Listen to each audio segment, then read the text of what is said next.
딱 하루만 볼 수 있다면, 딱 하루만 보게 된다면 꼭 하고 싶은 3가지는 무엇인가요?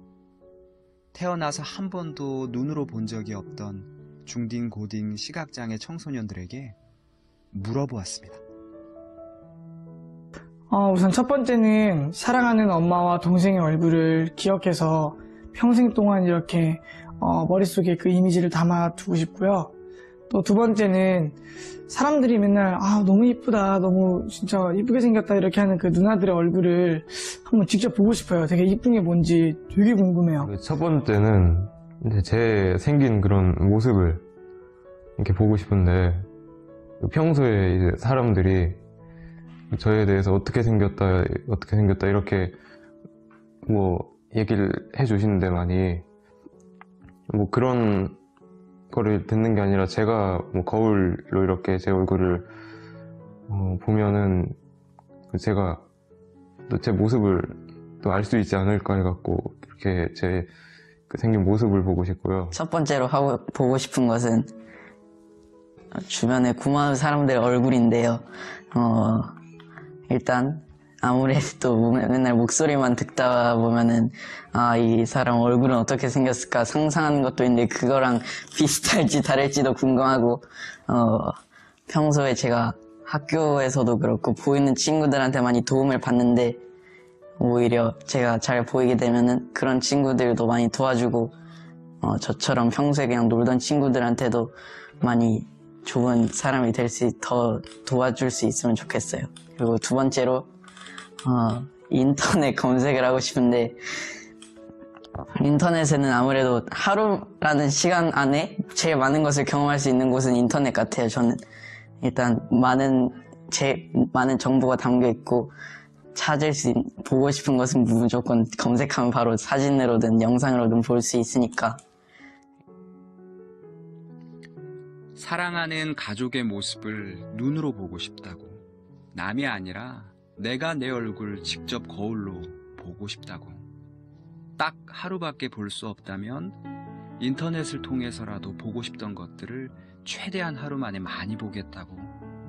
그렇게 고백한 우리 다시청 친구들의 고백이 마음에 많이 남습니다.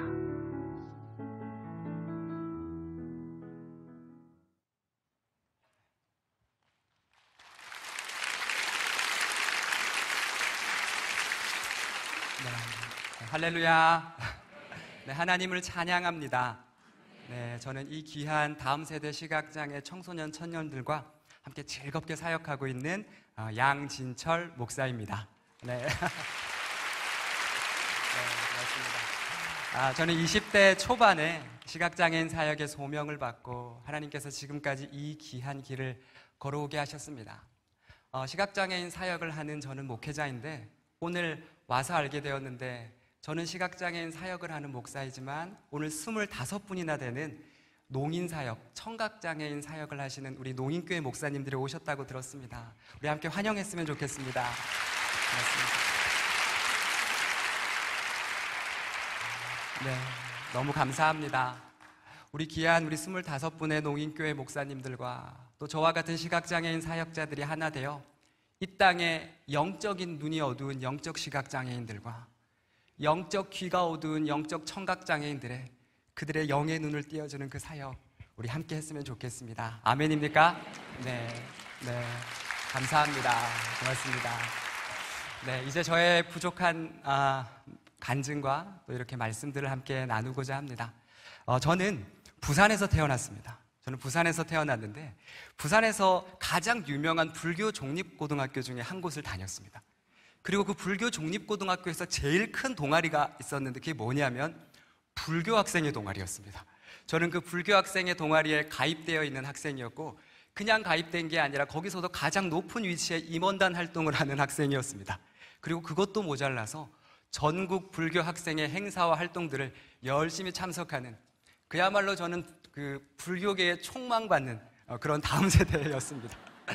여러분 혹시 그 108배라고 들어보셨습니까? 나는 108배 예전에 좀 하고 오늘 다니엘 기도에 왔다 하시는 분 손 한번 들어보시겠습니까? 어우, 예, 꽤 좀 있으신 것 같네요. 네, 저는 이 108배를 거의 10분 만에 거의 매일 아침 운동으로 이렇게 해버리는 그런 학생이었고요. 여러분 혹시 3000배라고 들어보셨습니까? 3000배. 예, 불상 앞에서 저를 3000번 하며 이렇게 발언을 드리는, 그렇게 그 3000배를 저는 9시간이 넘게 걸려서 했던 그런 고등학생이었습니다. 불교에도 여러분 캠프라는 게 있습니다. 뭐 우리 교회도 보면은 성경학교 캠프, 주일학교 캠프, 청년부 캠프 이런 것처럼 불교도 불교학교 캠프가 있는데요. 아무나 못 가는 캠프가 있는데 이게 임원들만 갈 수 있는 캠프입니다. 전국 불교 학생의 임원 수련회가 있는데 거기 가서 수료증 저 받았던 학생이었고요. 불교 사경공모전이라고 해서 부처님 오신 날이 되면 이렇게 이 불경의 한 절 한 절을 묵상하고 음미해서 이것을 받아 쓰고 또 거기다가 이 관세음보살, 또 아미타 부처, 또 연꽃 같은 거 이런 것들을 정성스럽게 그려서 이렇게 제출하는 그런 대회가 있습니다. 저 그거 매년 나가서 상 받는 학생이었습니다. 제가 이런 말을 청소년 집회 때 우리 아이들에게 했더니 그게 말이 되냐고, 목사님. 저기 있던 분이 어떻게 여기 와서 설교하실 수 있냐고. 그게 말이 되냐고 해서 그럼 말이 돼 하면서 제가 PPT로 원래 그때 받았던 상들을 청소년 집회 때는 다 가지고 옵니다. 그런데 오늘은 다니엘 기도회이니 여러분 굳이 갖고 나오지 않아도 될 것 같아서 오늘은 그냥 나왔습니다. 여러분 혹시 그 반야심경이라고 아십니까? 반야심경. 예, 기독교의 주기도문이 있다면 불교에는 반야심경이 있지 않습니까? 저는 그 반야심경을 매일매일 읊었던 그런 학생이었습니다. 그런데 제가 반야심경 끊은 지가 지금 한참 시간이 지났는데 지금도 다 외웁니다. 그래서 다니엘 기도에 와서 이 반야심경을 한번 고백해 볼까 하다가 아니다. 불경을 고백했다가 혹시 불경스럽다고 말씀하시는 분도 있을 것 같아서 이것은 다음에 청소년들이나 청년들 만날 때 목사님 진짜예요 할 때 그때 보여드리도록 해야겠다 생각했습니다. 물 한 잔 마시고 해도 될까요? 네.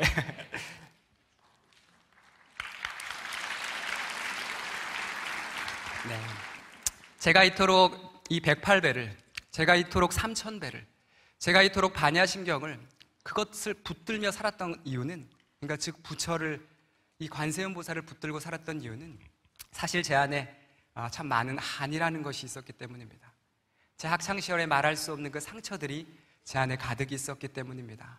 제가 고등학교 1학년에서 2학년 올라갔을 때로 기억을 합니다. 하루는 하고 이렇게 이제 눈을 떴는데 눈이 부시니까 이제 한쪽 눈을 먼저 뜨지 않습니까? 한쪽 눈을 먼저 떴는데 분명히 어제까지 있던 제 방의 책상이 안 보이는 겁니다. 이상하다. 그리고 다음 날도 하고 눈을 떴는데 이 눈이 부시니까 한쪽 눈을 먼저 뜨지 않습니까? 한쪽 눈을 먼저 떴는데 분명히 어제까지 있던 제 방의 책상이 안 보이는 겁니다. 근데 또 두 눈을 뜨니까 또 보이는 거예요. 이것이 하루가 지나고 이틀이 지나고 계속되면서 뭔가 잘못됐구나, 뭔가 이상이 있구나 해서 동네 안과에 가게 되었고, 동네 안과에 갔더니 의사 선생님께서 급하게 소견서를 써주시더니 이거 큰 병원 가야 된다고, 이거 대학병원 가야 된다고 해서 대학병원에 갔습니다. 그리고 안과와 관련된 모든 검사를 받았습니다. 여러분 가운데 이 안과와 관련된 검사를 받은 분들은 잘 알 겁니다. 쉬운 것 같지만 쉽지 않고 힘들고 어렵습니다.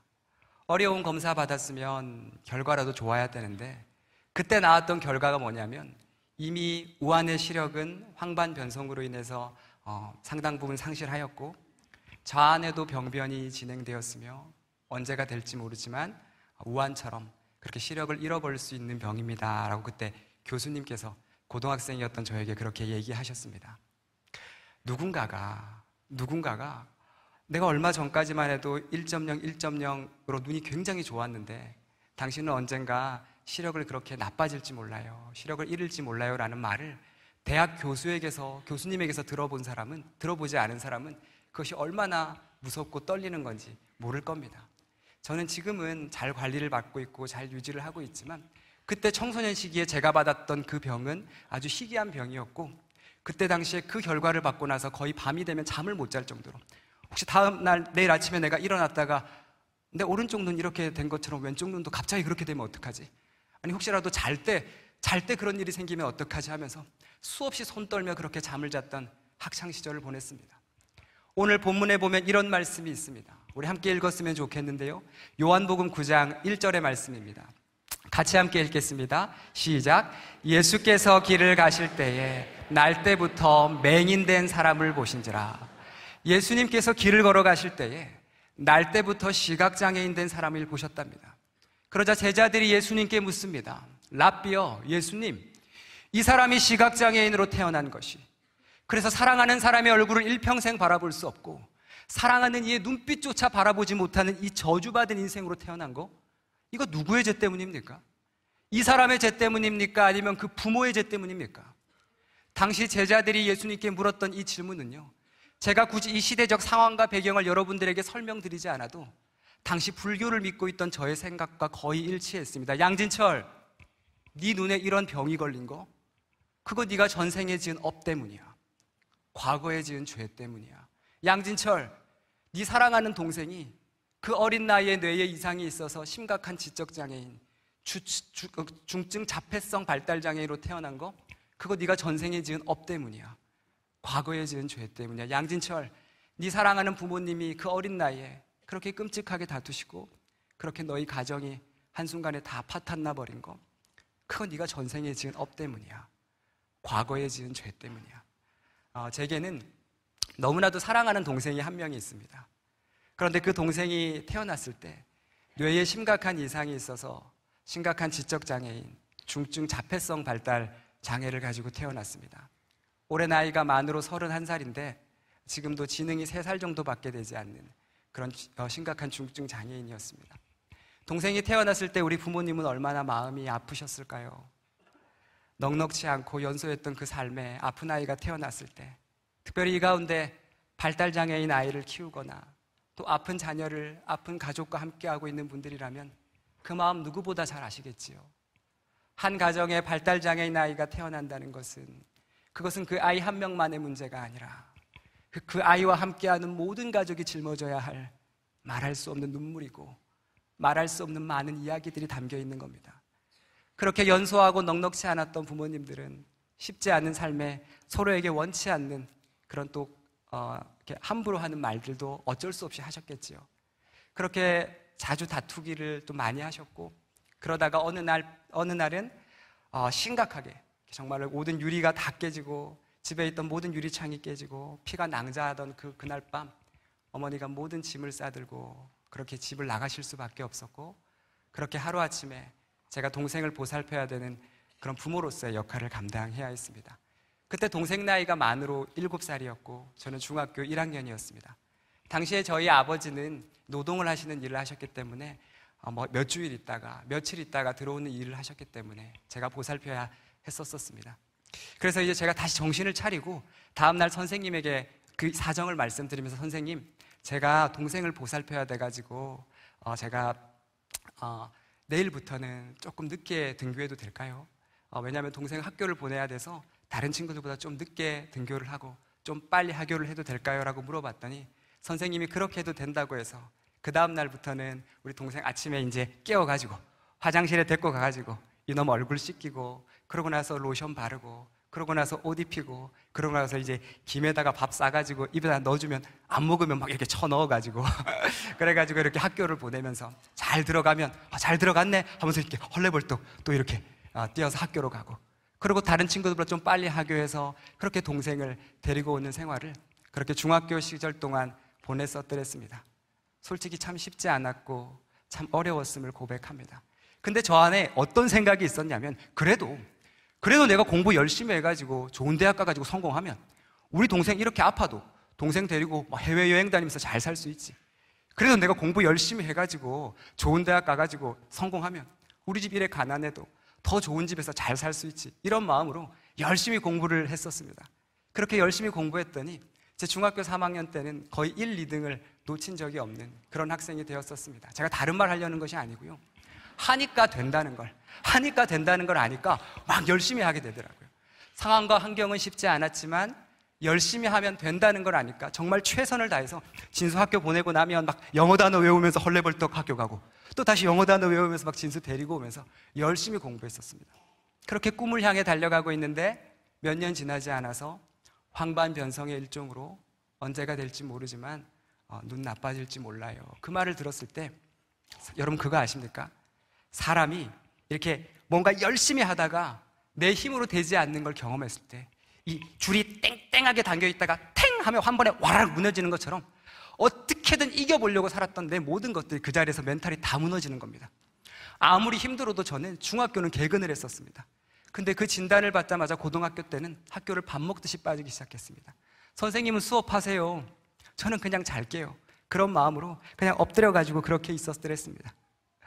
여러분 그거 아십니까? 이런 아픔과 눈물의 이야기가 자기에게 닥치면 사람들은 이 사람이 이렇게밖에 살 수 없었을 그의 눈물과 아픔을 바라보는 것이 아니라, 이 사람 이렇게 될 수밖에 없었던 그의 눈물과 그 과정을 보는 것이 아니라, 이 사람 이렇게밖에 될 수 없었던 이유가 있는 거지, 이렇게 될 수밖에 이유가 없는 이유가 있는 거지 하면서 함부로 말하고 함부로 조롱합니다. 그때 저의 삶은 참 많은 조롱과 아픔이었던 것 같습니다. 그런데 여러분 이 이야기를 주목했으면 좋겠습니다. 그때 그런 저를 다르게 봐준 친구가 있었습니다. 어떤 친구가 제가 엎드려 있는데 이렇게 터벅터벅 걸어오더니 쳐라 하면서 저를 깨우는 겁니다. 그거 뭔데? 하고 눈을 떴지요. 그랬더니 이거 한번 들어봐라 하면서 자기가 듣고 있던 이어폰을 저에게 꼽아주는 겁니다. 그래서 뭔데? 하고 들어봤지요. 들어봤더니 이 노래는 제가 세상을 살아가면서 난생 처음 들어봤던 노래였습니다. 누군가가 나라는 사람의 인생을 알고 만든 노래 같았습니다. 그 노래가 뭐였냐면 이거였습니다. 남이 가진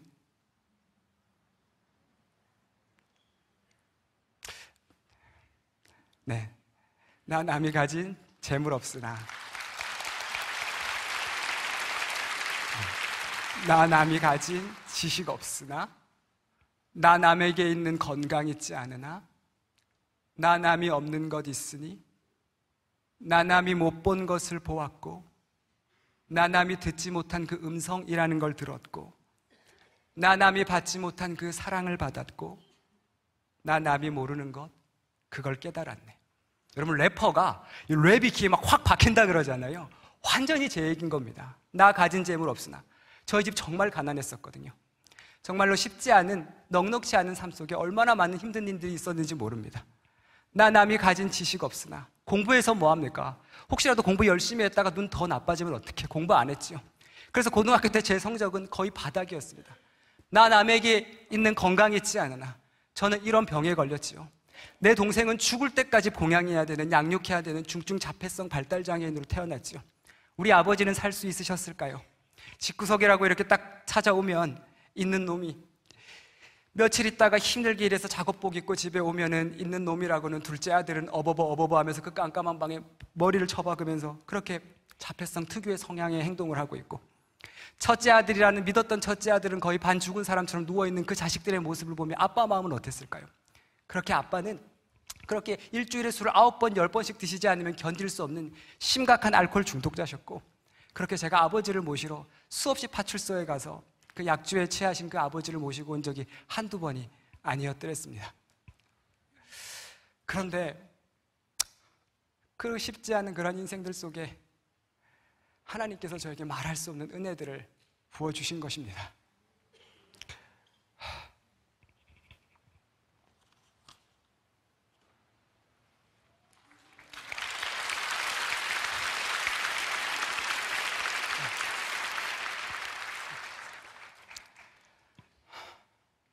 사실은 제가 원래 이러지 않는데 오늘 이 자리에 제 동생도 나와 있고 저희 가족들이 오다 보니까 제가 이런 적이 한 번도 없었는데, 제가 설교 많이 하는데 지금 아무 생각이 안 나고 지금 멍해져 있습니다. 정말 죄송합니다.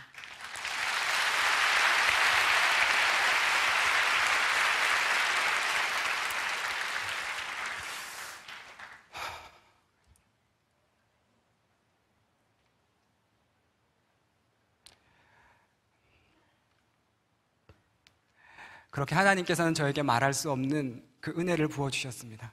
제가 이 노래를 듣고 나니까 갑자기 제 안에 이런 생각이 드는 거예요. 저희 학교에는 법당이 있었습니다. 법당이. 그런데 이 법당은 마룻바닥으로 돼가지고 여름에는 시원하고 겨울에는 따뜻했습니다. 여름에는 시원하고 겨울에는 따뜻했는데요.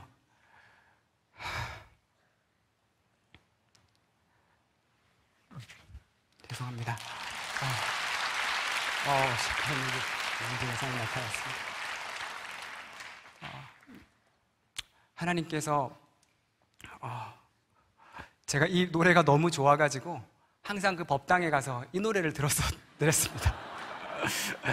뭐라고 들었냐면 공평하신 부처님이 나 남이 가진 건 나 없지만 공평하신 부처님이 나 남이 없는 거 갖게 하셨네.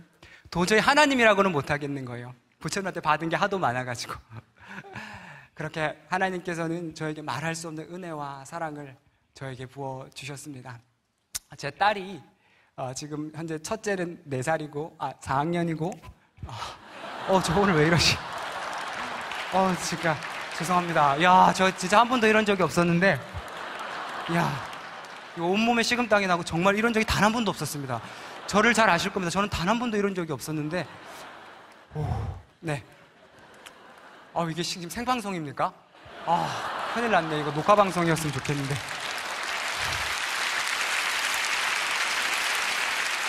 정말 죄송합니다. 저희 첫째 아이가 이유식을 이렇게 먹일 때, 우리 아내가 이유식을 먹일 때, 제가 그 모습을 보면서, 하나님도 나에게 그렇게 이유식과 같은 그런 음식을 나에게 먹여주셨구나. 그런 생각을 하게 되었더랬습니다. 죄송합니다. 정말 죄송합니다. 저 이런 적이 정말 한 번도 없었습니다. 하나님 도와주십시오. 하나님 도와주십시오. 하나님 저를 내려주십시오.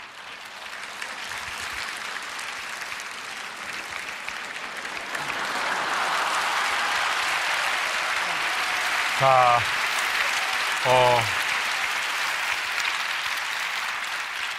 동생분이 오셨다고 그랬잖아요. 예, 어디 계세요? 예, 한번 일어서 주세요. 네. 잠깐 쉬고 계세요. 자, 우리, 축복성 할까요? 하나님께서 당신을 통해 우리 손을 내밀어서 한번 축복하고, 그리고 오늘, 농인 목사님들 오셨잖아요. 한번 일어서 주세요. 예, 농인 목사님들 25분 오셨습니다. 우리나라에 농인교회가 60여 교회가 있는데 오늘 25분의 목사님들 오셨습니다. 여러분, 누군가를 축복한다고 하는 것은 정말 좋은 거죠. 예, 이 시간 우리가 주님의 마음을 담아서 우리 목사님이 좀 안정될 때까지 우리가 저도 이런 일은 처음이죠. 자, 우리 일어나 주세요. 한번 일어나 주세요. 하나님께서 당신을 통해 메마른 땅에 샘물 나게 하시기를. 일어나주세요. 목마른 영혼 당신을 통해 주 사랑 알기 원하네. 다시 한번. 하나님께서 당신을 통해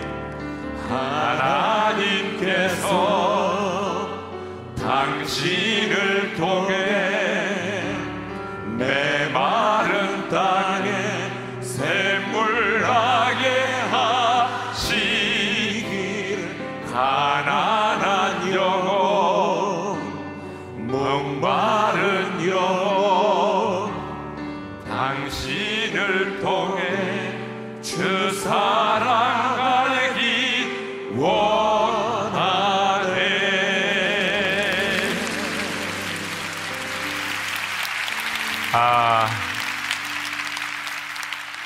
오늘은 토요일이잖아요, 그죠? 그러니까 일찍 돌아갈 생각하지 마시고요. 우리 강사님들 시간을 구애받지 마시고 오늘 차분하게 여유롭게 해주시면 좋겠습니다. 오늘 보니까 정말 이전보다도 갑절의 은혜가 우리 가운데 임할 것 같습니다. 우리 강사님 위해서 박수 한번 하겠습니다. 네. 제가 한번 기도하겠습니다.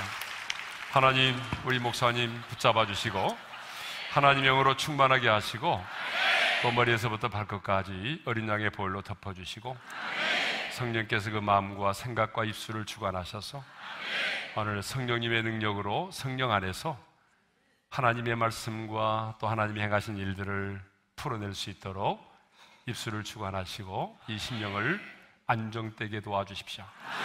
예수님의 이름으로 축복하며 기도합니다. 아멘. 감사합니다. 네.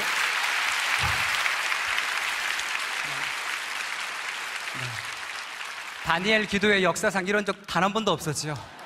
저도 한 번도 이런 적이 없었는데 제가 어떻게 하다 이렇게 되었는지 모르겠습니다. 하나님 이 시간 제 마음속에 함께 해주시고 하나님 저의 이 마음을 주님이 누구보다 잘 아십니다. 주님 역사하여 주시옵소서. 하나님 함께하여 주시옵소서. 그렇게 저는 늘 불교 학생으로 있다가 법당에서 항상 이 찬양을 들으며 그렇게 생활을 했었더랬습니다. 그리고 나서 이제 어느 정도 시간이 지나서 제가 이제 대학을 가게 되었습니다. 대학에 갔더니 대학에서 동생이 하루에도 몇 번씩 이렇게 전화가 오는 거예요. 무슨 전화였냐면 따르릉 하고 전화가 왔는데 형 있다. 나 오늘 이렇게 다큐로 하려고 한 게 아니었는데 정말 죄송합니다. 형 있다라고 전화가 온 겁니다. 그래서 진수야 그래 형 있어. 형 없다 아니야. 그럼 진수야 형 없다 아니야. 형 있어. 네. 다시 조금만 마음을 가져도 될까요? 네. 네.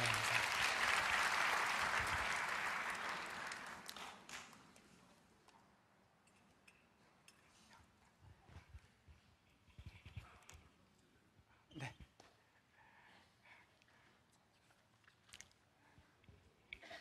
네. 안 넣어도 될까? 네, 그렇게 제가 대학을 가게 되었고 동생이 그렇게 늘 전화가 왔었습니다. 형, 따릉따릉 보면 항상 동생이었는데 형 있다라는 전화였고 진수야 형 없다 아니야. 형 늘 같이 있어. 응 하면은 진수가 전화를 끊었고 또 진수야 형 있어 해야 진수가 전화를 끊었습니다. 그게 무슨 말이냐면요. 하나님 오늘 그렇게 진수의 전화를 받으면 저는 도저히 학교 생활을 하기가 너무 힘들었고 한 달 정도 그래 한 학기만 버티고 그래 내려오자 한 학기만 버티고 내려오자 그 마음으로 학교를 다녔었습니다. 그러다가 저의 이런 사정을 알고 어떤 친구들이 저에게 와가지고는 철아 내가 네 사정을 알았어. 내가 너를 위해 기도해 줄게. 아니 네 동생을 위해 기도해 줄게 라고 말하며 저에게 저를 데리고 어떤 동아리방에 가게 되었고 알고 보니 그 동아리방은 CCC 대학생 선교회 친구들이 있는 그런 동아리방이었습니다. 그 동아리방에 봤더니 제가 난생 처음 봤던 친구들이 기도를 하면서 내 동생을 위해 기도해주고 있는데 제가 어떻게 위로가 되지 않을 수 있었겠습니까? 그러면서 이 기도가 정말 우리 진수에게 흘러가고 있겠구나라고 생각을 하게 되었고 그렇게 조금씩 하나님은 그때 제 마음을 조금씩 열어가 주셨습니다. 그리고 그 친구들의 손에 이끌려서 함께 갔던 그 대학생 선교회 캠프 10,000명 정도 청년들이 모이는 캠프였는데요. 그 캠프가 워낙 청년들이 많이 모이니까 이렇게 안에서 예배를 드리기가 어려웠습니다. 그래서 밖에서 예배를 드렸는데 그때 밖에서 예배를 드리는데 하늘에서 주룩주룩 비가 내리는 겁니다. 하필 비가 주룩주룩 내리는데 그때 그거 아십니까? 그때 밖에서 그 예배를 드리며 내리는 비를 맞으며 그때 제가 예수님을 처음 만났습니다. 십자가 고통당하사 짓밟힌 장미꽃처럼 나를 위해 죽으셨던 그 예수님이 내 안에 온몸으로 들어오면서 내가 오래전 그 법당에서 이것이 나의 죄 때문입니까? 이것이 나의 업 때문입니까? 라며 수없이 하나님 앞에 내뱉었을 때 그런 순간에도 십자가 고통당하사 나를 위해 죽으셨던 예수님은 그때도 함께 계셨고 동생하고 함께 있으며 수없이 밤늦은 시간에 둘이 벌벌 떨며 울던 그 순간에도 십자가 고통당하사 나를 위해 죽으신 그 예수님은 그때도 함께 계셨고 그리고 지금 이 비 내리는 예배의 순간에도 지금도 함께하고 계시며 이후에 내가 죽는 그 순간까지도 함께 하신다는 그 예수 그리스도의 그 음성에 아멘으로 고백하게 되었고 하나님께서는 그렇게 저에게 정말 강권적으로 저에게 임하시며 진철이가 아직 죄인 되었을 때에 그리스도께서 진철이를 위하여 죽으심으로 하나님께서 진철이에 대한 자기의 사랑을 확증하셨느냐라는 이 말씀을 통해서 아멘으로 하나님을 만나게 하셨습니다. 여러분 복음이 내 안에 들어오니까 이 복음을 이제 더 이상 나만 못 갖고 있겠는 겁니다. 어떻게든 다른 사람에게도 전해야겠다 생각이 드는 거예요. 그래가지고 이 복음을 어떻게든 전하고 싶어서 누구에게 전하게 됐냐면 제 불교 학생의 후배들이 생각이 났습니다. 그래가지고 우리 불교 학생의 후배들에게 찾아가서 얘들아, 내가 너희들에게 정말 복음을 전한다. 너희들 꼭 예수님 믿었으면 좋겠어 하면서 그 아이들에게 복음을 전했고, 그렇게 그 아이들이 장난으로 들었을 것 같지만 아니요, 그 아이들 정말 진중하게 들어주는 아이들이 있었고, 그 이야기를 듣고 실제 예수를 믿게 된 우리 불교 학생의 후배들도 있었습니다. 그리고 나서 얼마 지나지 않아 동생을 데리고 서울로 올라왔습니다. 그렇게 동생을 데리고 서울로 올라왔는데 그때 동생 나이가 몇 살이었냐면 초등학교 6학년이었습니다. 초등학교 6학년 졸업반이었는데요. 졸업반이었던 동생을 데리고 서울 종로에 있는 안국역 쪽에 있는 한 종로구 특수학교에 이제 동생을 입학시키게 되었고, 거기서 멀지 않은 곳에 작은 반지하 새방을 구해서 동생과 둘만의 그렇게 서울 생활이 시작되게 되었습니다. 전혀 그 이전의 생활과 바뀐 것은 하나도 없었지만 그래도 내 안에 예수 그리스도가 있으니까 괜찮던데요. 내 안에 예수 그리스도가 있으니까 견딜만 하던데요. 그래서 하나님께서는 그렇게 동생과 함께 지내는 가운데 동생과 함께 저기 발달장애인 부서가 있는 그런 장애인 부서가 있는 곳에 함께 이렇게 다닐 수 있게, 또 교회를 함께 다니고 또 평일에는 동생 보살피면서 그렇게 함께하는 시간들이 시작되게 되었습니다. 네, 그렇게 시작되게 되었고요.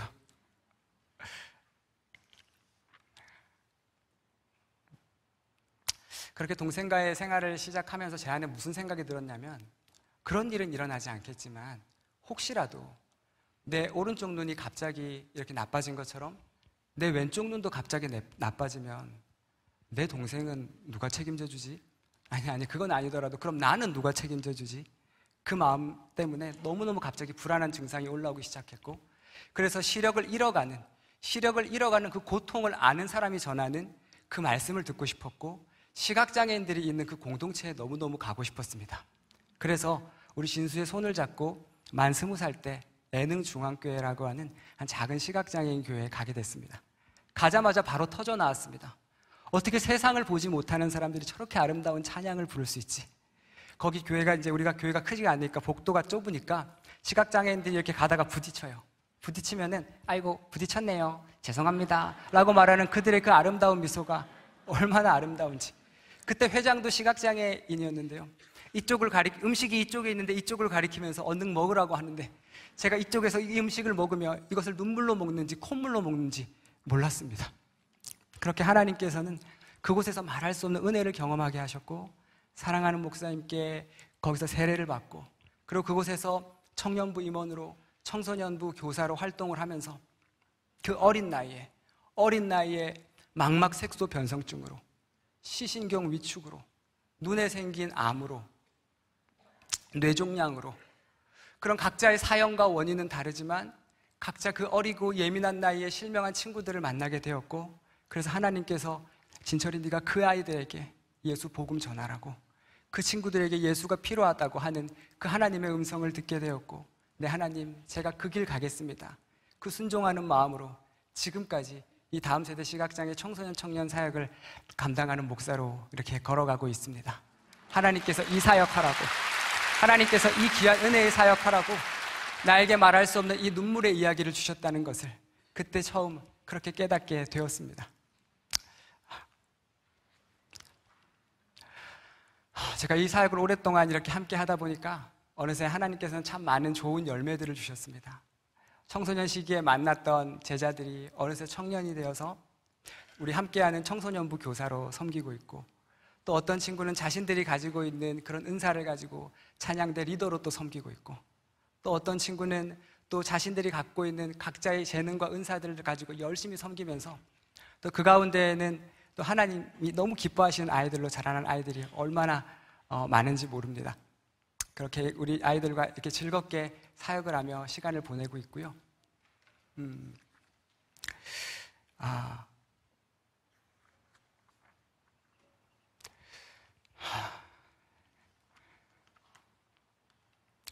그렇게 시간을 함께 보내면서 하나님께서 참 많은 그런 은혜의 이야기들을 저에게 부어주셨습니다.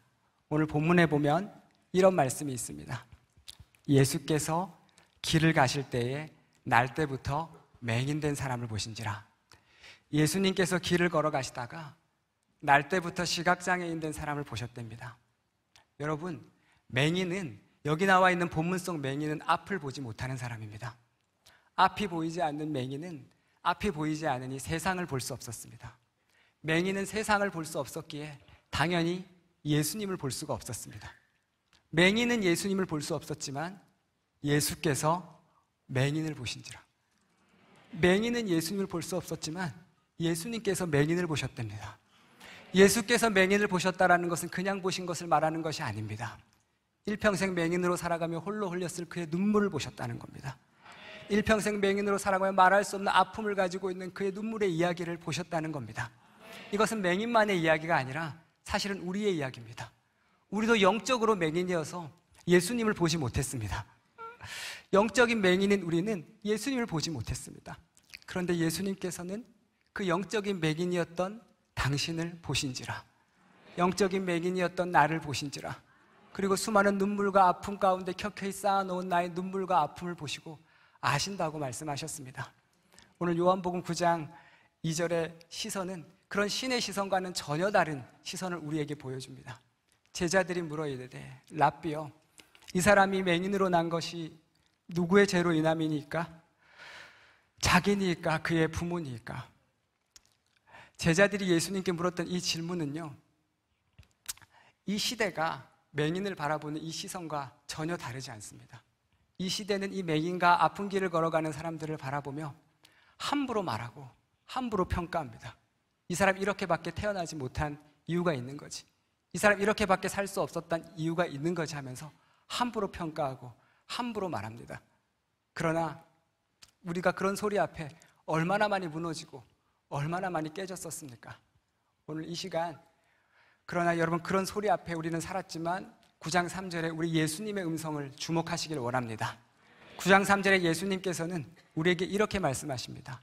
예수께서 대답하시되 이 사람이나 그 부모의 죄로 인한 것이 아니라 그에게서 하나님이 하시는 일을 나타내고자 하십니다. 아멘, 아멘. 하나님께서 우리를 이렇게 바라보십니다. 일평생 아프고 슬픔 가운데 살아갔던 우리였지만 세상은 모두가 우리한테 함부로 말할지라도 하나님은 우리에게 전혀 다른 은혜로 우리에게 이렇게 칭해 주신다는 것을 잊지 않기를 소망합니다. 저를 한번 따라했으면 좋겠습니다. 나는 하나님의 듣보잡입니다. 그렇습니다. 나는 하나님의 듣보잡입니다. 나는 예수님의 듣보잡입니다. 나는 이 하나님의 말씀을 듣고 보고 잡지 않고는 살 수 없는 사람입니다. 나는 이 예수님의 말씀을 듣고 보고 잡지 않고는 살 수 없는 사람입니다. 그런데 우리의 모습을 돌아보면 이 하나님의 말씀을 듣고 보고 잡고 살았던 것이 아니라 그 사람들의 소리를 듣고 보고 잡고 살다 보니 이토록 무너지고 이토록 깨졌었나 봅니다. 우리 모두 이 하나님의 음성을 듣고 보고 잡고 살아가는 은혜의 사람들이 되기를 간절히 소망합니다. 제게는 하나님이 레마로 주셨던 말씀이 있습니다. 그것은 뭐냐면 로마서 5장 8절의 말씀입니다. 하나님께서는 저에게 로마서 5장 8절을 레마로 주셨습니다. 같이 함께 읽어볼까요? 시작.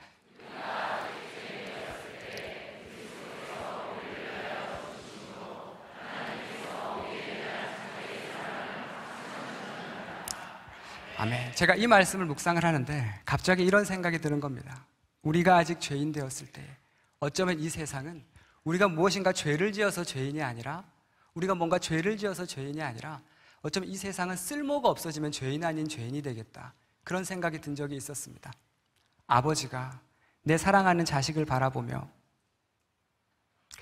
내 사랑하는 자식이 이것을 너무너무 하고 싶은데 그것을 해주지 못하면 부모는 그게 잘못은 아닌데 죄인 아닌 죄인이 되고, 자식으로서 부모에게 원하는 것을 해주지 못하면 그것이 잘못은 아닌데 죄인 아닌 죄인이 됩니다. 우리는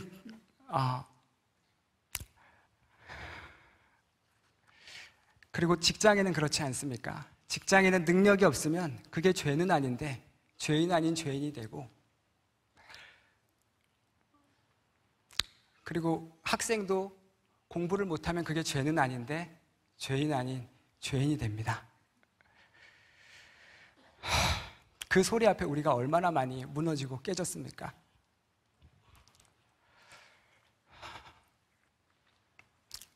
그런데 유진 피터슨이라고 하는 사람도 똑같이 우리가 아직 죄인 되었을 때라는 말을 이렇게 번역을 하더라고요. 그러나 하나님은 우리가 그분께 아무 쓸모가 없을 때에 당신의 아들을 희생적 죽음에 내어주심으로 그렇게 우리를 위해 당신의 사랑을 아낌없이 내놓으셨습니다. 유진 피터슨은 우리가 아직 죄인 되었을 때라는 말을 우리가 그분께 아무 쓸모 없을 때라고 번역을 했습니다. 제가 이 말씀을 보면서 이 기사가 문득 떠올랐습니다. 12달러 금붕어 위에 500달러 쓴 여성 가치 있는 일. 이 기사가 어떤 건지 한번 읽어드릴게요. 호주의 한 여성이 12달러를 주고 금붕어를 한 마리 삽니다. 그러니까 우리 돈으로 15,000원 정도 주고 금붕어를 산 거죠. 15,000원 정도 주고 금붕어를 샀는데 이 금붕어가 너무 예뻐서 이제 수초도 사고 또 뭐 여러 가지들을 샀겠죠. 그런 것들을 사서 이렇게 어항에다가 그 금붕어를 키우면서 그렇게 그 금붕어를 키우고 1년 동안 키웠는데 그 금붕어가 갑자기 이렇게 어항 속에 있다가 갑자기 돌멩이를 삼켜버린 겁니다. 그래가지고 그 금붕어가 죽기 일부 직전이 되어서 그 금붕어를 데리고 그 동물병원으로 갑니다. 그래서 동물병원에 갔다가 급하게 동물병원으로 가게 되는데 그 동물병원에서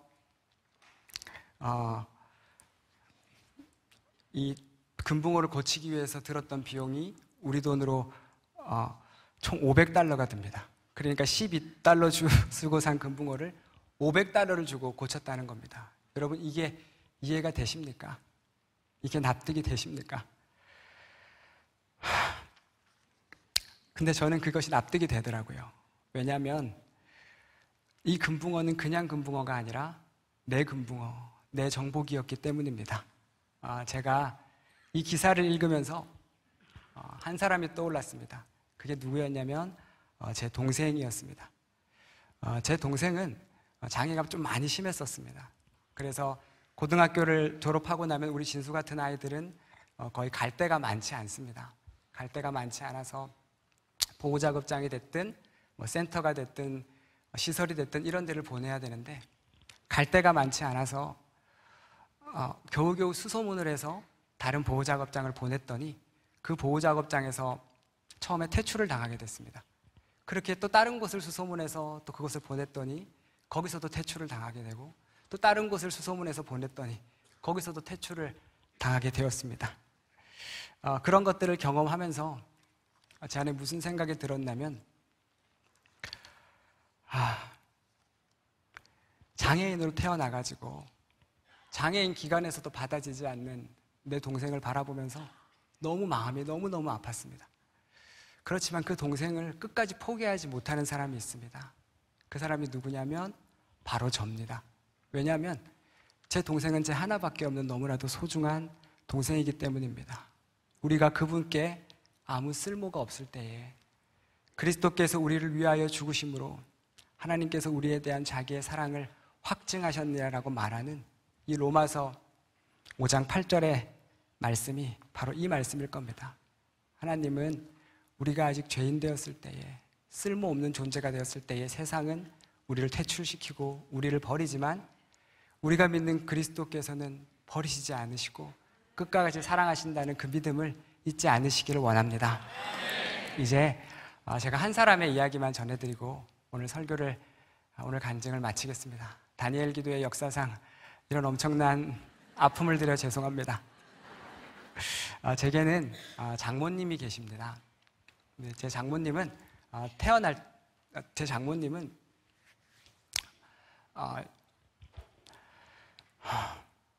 저에게 자주 이런 말씀을 하셨습니다. 사위, 나는 어릴 때 되게 예뻤고 되게 귀여웠어. 그런 말씀을 종종 하셨습니다. 그리고 나서 하루는 우리 장모님이 초등학교 4학년 때 영호가 엄마가 저녁 식사 준비하고 있을 테니까 저기 가가지고 좀 놀다 온나 했더니 우리 장모님이 네 알겠어요 하고는 이제 혼자서 소꿉놀이를 하고 있었다고 합니다. 그런데 저기 보니까 뭔가 이게 폭탄 만들기 좋은, 그러니까 뭔가 이렇게 그릇 만들기 좋은 뭔가가 있어가지고 가가지고 그것을 가지고 와서 돌에다가 팍팍팍 쳤더니 갑자기 벙 하고 터지더니 그것이 온몸에 사정없이 바뀌기 시작했답니다.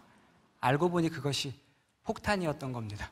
그래서 그 폭탄이 온몸에 박히고 또 손에 박히고 얼굴에 박히고 가장 가슴 아픈 건 눈에 박혀서 그렇게 엄마는 그 장모님을 업고 내 딸 살려야 된다고, 내 딸 살려야 된다고 이 병원 저 병원을 다니게 되었고, 그렇지만 너무나도 심하게 박힌 폭탄으로 인해서 손가락의 상당 부분들을 잘라내지 않을 수 없었고, 그리고 몸에 흉터가 나지 않을 수 없었고, 가장 가슴이 아픈 것은 눈에 심하게 박힌 이 폭탄 파편으로 인해서 안구를 적출하지 않으면 안 됐었다고 합니다.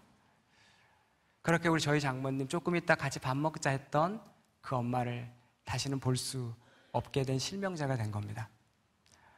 그 아이도 얼마나 힘들었던지 얼마나 아팠던지 몇 년 동안 누군가의 손을 잡지 않고는 밖을 나가지 못했다고 합니다. 그리고 몇 년이 지나고 나서 아빠의 손을 잡고 한 미션 스쿨 맹학교를 가게 되었고, 그 맹학교에서 시각장애인들이 배우는 안마라는 기술을 배우고, 또 그곳에서 그 예배를 드리다가 예수라는 분을 알게 되었다고 합니다.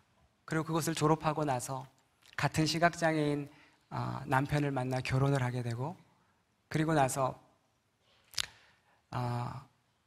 결혼을 하게 되었고, 그리고 나서 하나님의 은혜로 임신을 하시게 되었다고 합니다. 한 달, 두 달, 세 달, 네 달, 다섯 달, 여섯 달 배가 불러오면서 이렇게 기도하셨대요. 10달 뒤에 태어날 내 아이는 우리 부부처럼 눈 안 보이지 않고 눈 나쁘지 않고 눈 좋게 태어나게 해주세요. 10달 뒤에 태어날 내 아이는 하나님 잘 믿는 그런 믿음의 딸로 태어나게 해주세요. 믿음의 자녀로 태어나게 해주세요. 그렇게 기도하셨대요. 그리고 10달이 지나고 응애 아이가 태어났습니다. 보니까 딸이었답니다. 사람들이 말해요. 아우, 딸 너무 예뻐요. 딸 너무 귀여워요. 그런데 정작 그 아이를 자신의 뱃속으로 잉태하고 낳았던 엄마는 그 아이의 얼굴을 전혀 보지 못합니다. 그리고 그 아이가 자라나서 이렇게 아장아장 걸을 수 있는 나이가 되었을 때 다리에 방울이라는 걸 달았대요. 다리에 방울을 달아가지고 이 딸랑딸랑 소리가 여기 계단 쪽에 날라치면 계단 위험하다 하면서 그 아이를 데리고 오고, 딸랑딸랑 소리가 저기 가스레인지 쪽에 날라치면 불 위험해 하면서 이 아이를 정말 애지중지 사랑으로 키웠다고 합니다. 그러고 아이가 키가 자라나서 엄마랑 키가 비슷해졌을 때쯤 애능중앙교회라고 하는 이 시각장애인 교회를 엄마랑 같이 이렇게 오게 되었는데요. 그러면서 함께 성가대로 섬기고 이것저것 섬기다가 거기서 너무나도 자기 운명과도 같은 한 멋진 오빠를 하나 발견하게 되었다고 하는데, 그 사람이 누구였을까요? 바로 접니다. 오늘 이 엄청난 사고를 친 접니다.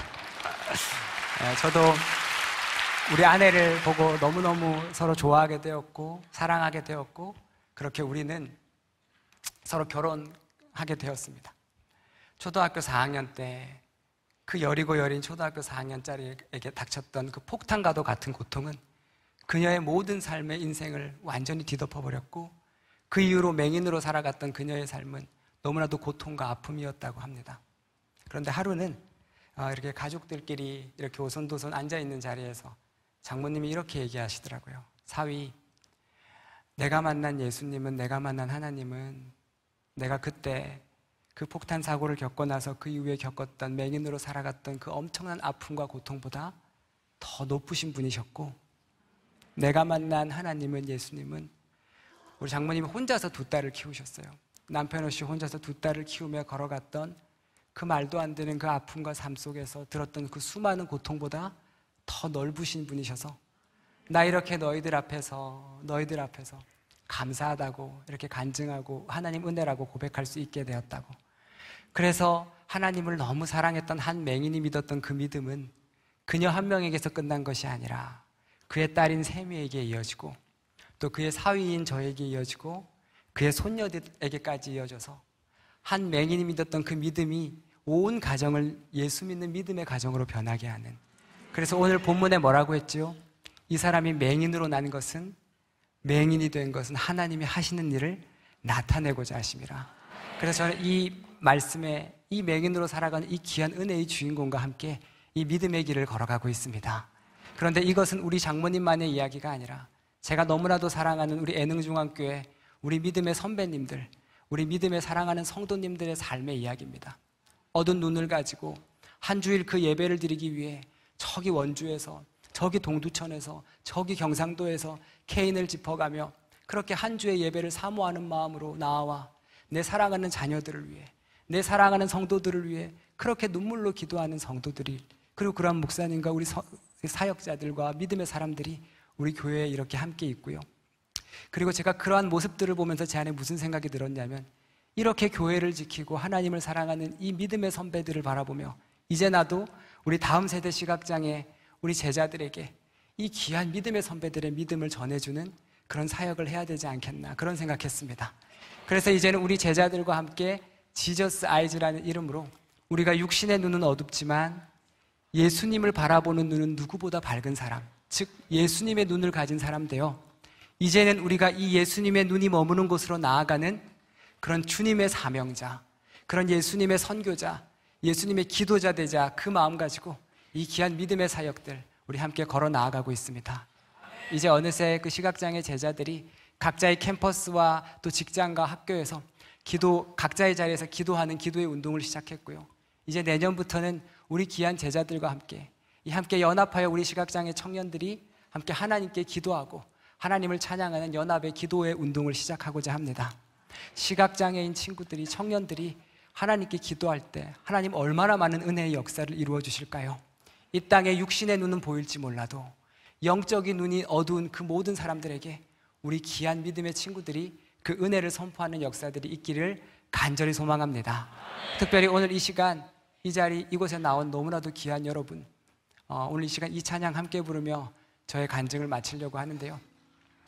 여러분, 오늘 제가 여러 가지 많이 실수하고 갑자기 온몸에 식은땀이 나고 제가 봤을 때 이게 갑자기 나타난 공황 같은 증상이었던 것 같습니다. 저는 이렇게 연약한 사람입니다. 전 진짜 이렇게 연약한 사람입니다.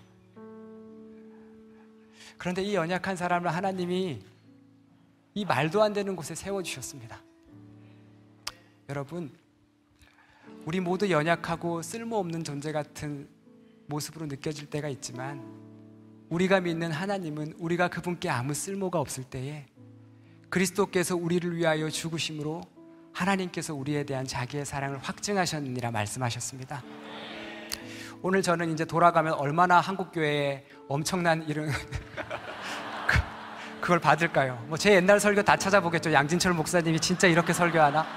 이제 제 옛날 설교 조회수 엄청 올라가겠네요.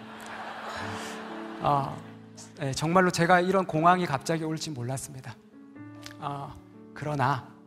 그럼에도 그 누가 뭐라 해도 제 솔직한 중심을, 제 이 연약한 중심을 우리 예수님이 제일 잘 아시고 그럼에도 이곳에 세워주셔서 간증하게 하셨으니 제가 이곳에 앞에 나와 말로만 번듯한 사역자 아니라 저 내일 또 돌아가면 우리 시각장애인 성도님들 만날 거고 인생의 아픔을 가진 제자들 만날 거고 수많은 눈물을 가진 사람들 만날 텐데 오늘 제가 설교는 말이 전혀 번듯하지 못했고 온갖 식은땀과 이런 설교를 저도 태어나서 할 줄 몰랐지만 그러나 제가 내일부터 돌아갈 내 사역의 현장 속에는 내가 만날 사람들 속에는 삶으로 설교할 겁니다.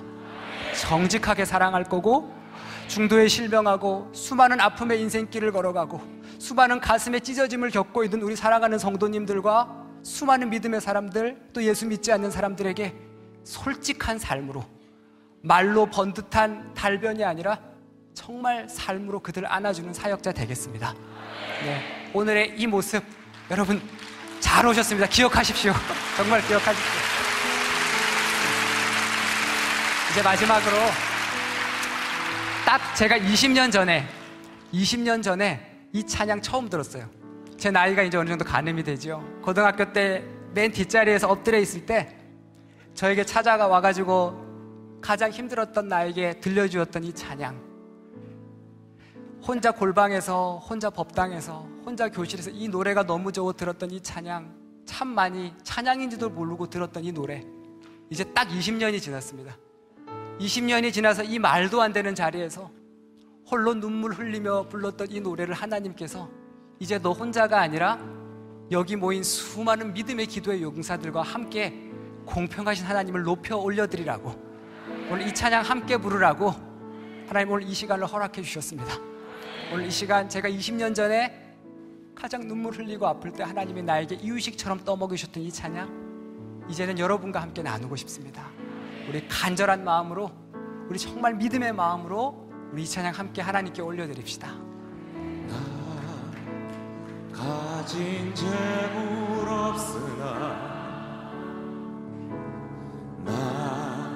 남이 가진 지식 없으나 남에게 있는 건강이 있지 않으나 남이 없는 것 있으리. 한 번 더. 나 가진 재물 없으나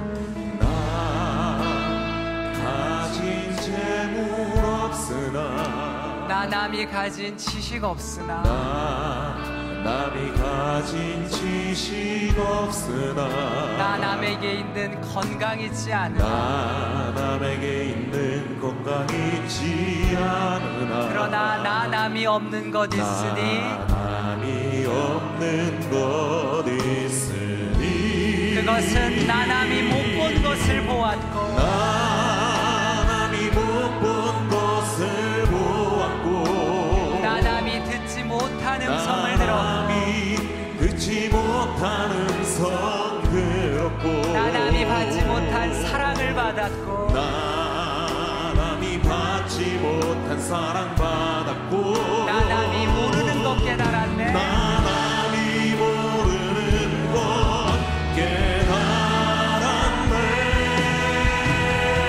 공평하신 하나님이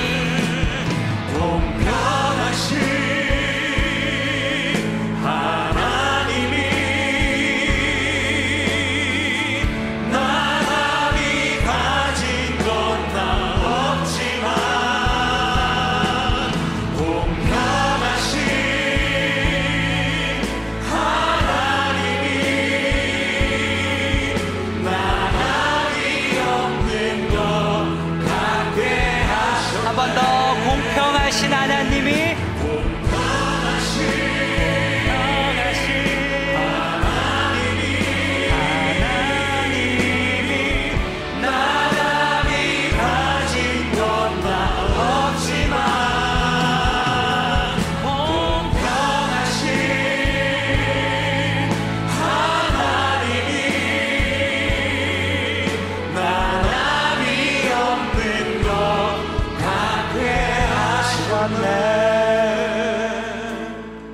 사랑의 하나님 아버지, 감사합니다. 우리가 당신께, 우리가 이 세상 가운데 아무 쓸모가 없을 때에 세상은 우리를 퇴출시키고 세상은 우리를 받아주지 않지만, 그러나 내가 믿는 신이신 하나님께서는 우리가 아무 쓸모가 없을 때에도 그리스도께서 우리를 위하여 죽으심으로, 우리를 위하여 죽으시기까지 사랑하셨답니다. 그렇게 우리를 위하여 사랑해 주신 주님 감사합니다. 하나님, 이 땅 살아가며 요한복음 9장 2절에 나를 죽이는 그 수많은 사람들의 소리를 우리가 붙들고 살았습니다. 어쩌면 그래서 우리는 이토록 무너지고 깨졌었나 봅니다. 그러나 주님, 우리가 이제 요한복음 9장 3절에 예수 그리스도의 음성만을 붙들고 살기를 소망합니다. 그래서 이 세상 사람들이 그 누가 뭐라 한다 할지라도 나를 부르시고 나와 함께 하시고 나와 영원토록 역사하시는 예수님의 음성만을 듣고 보고 잡고 살아가는 그런 주님의 자녀 되게 하여 주시옵소서. 그래서 공평하신 하나님이 나 남이 가진 건 너 없다 할지라도 공평하신 하나님이 나 남이 없는 것을 갖게 하셨음을 고백하는 그런 은혜의 사람 되게 하여 주시옵소서. 감사드리며 예수님의 이름으로 기도드리옵나이다. 아멘.